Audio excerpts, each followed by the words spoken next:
Hey y'all, and welcome back to Surviving Me. This episode is for the ones who are still showing up, the ones getting it done, checking the boxes, being who everyone needs while quietly breaking inside.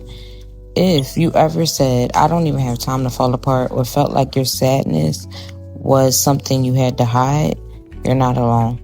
This is what functional depression looks like. So let's talk about it. What is functional depression?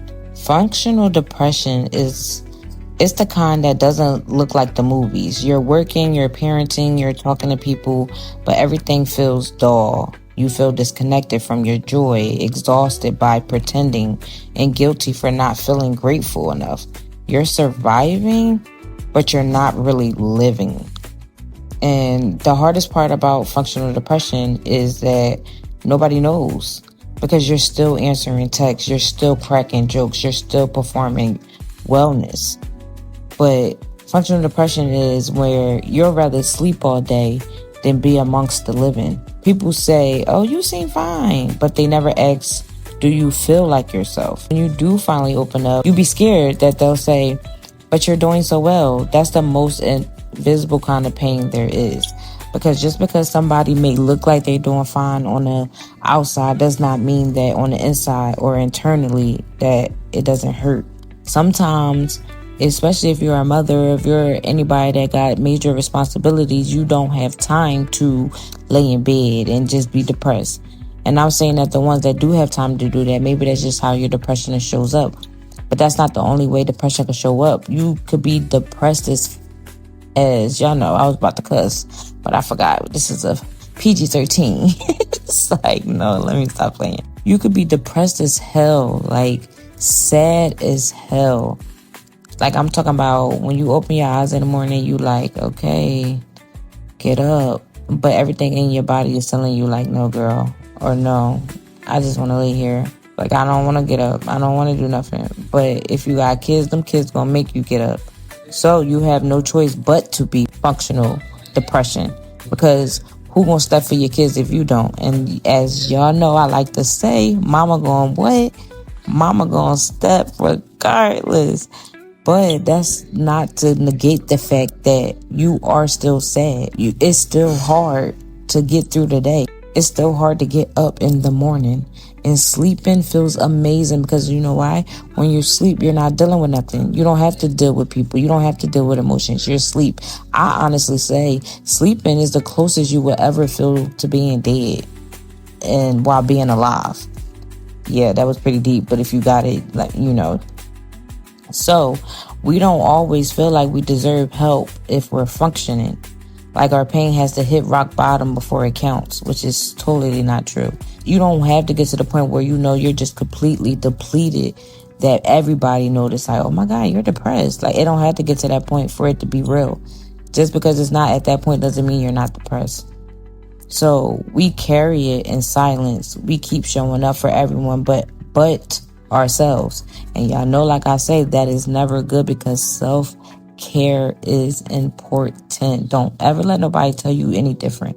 If you're not taking care of yourself, what we doing, y'all? It's 2025. If we not taking care of ourselves, what are we doing? The saying, you can't pour from an empty cup, is true. It's real. You cannot be everything for everybody else and nothing for yourself. You have to pour into yourself, because when you pour into yourself fully, you can pour into others the way you want to pour into them. You can show up for others the way you want to show up for them. You can show up for yourself the way you need to show up for yourself.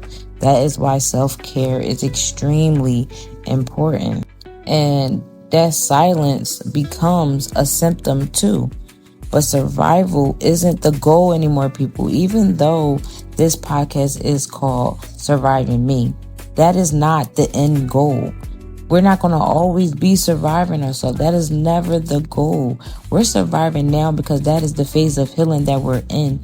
And sometimes surviving yourself, as I like to say, is the hardest part.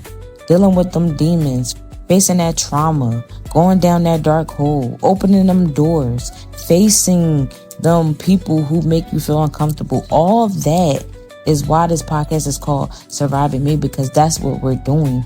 We're doing the uncomfortable work. We're healing. We're showing up. We're surviving ourselves. But that is not the end goal. Because peace is. Y'all know what I say? Peace is the life for me, and peace is for me.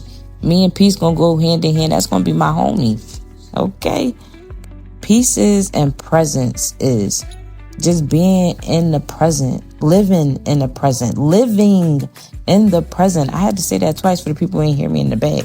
Matter of fact, let me say it 3 times. Living in the presence. We have to live, people. We have to live, because if we're not living, what we doing? We only get one life, honey. We only get one life. And this one life that we give is really not that long. I know it may feel like it is, but it's really not. You can die tomorrow. And that is so, like, I know. But let's be real, y'all. Death is coming to all of us. And none of us know when that day may be. So why not live it like it's your last? I truly believe that statement. I feel like you should live every day like it's your last, because you never know. It can be. So peace is the goal. Presence is the goal. And being whole is the goal. So healing functional depression isn't about fixing yourself. It's about creating spaces to actually feel again, to rest, to ask for help without shame, to say, I'm not okay. I just look like I am. And that's not weakness. That's truth. So jumping right into the letter to listeners. That's what we're going to start calling this segment instead of the glow letters.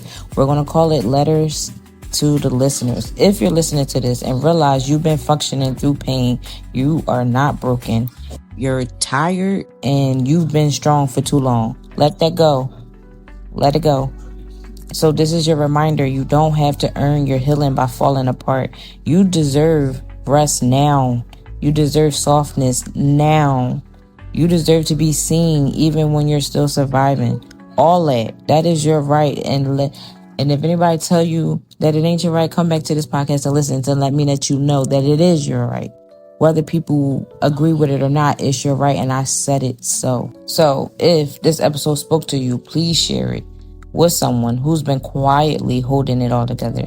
Don't forget to leave a review, follow the podcast, and subscribe on Substacks for the next glow letter. And as I like to say, no matter what page of healing you're on, you're not alone. You're not behind. Keep going through it, keep growing through it, and keep glowing through it. And I'll see you next episode. Wait. I need to come up with a name for y'all. We're a community now, y'all. So y'all need a name. Cause what? We in this together. We family. In the club, we all what? So let me know what y'all want to be called. I need ideas. Anyway, till next time. See y'all next episode. Battle the silence, I've wrestled the shame, faced all my demons and called them by name. This ain't for sure, it's deeper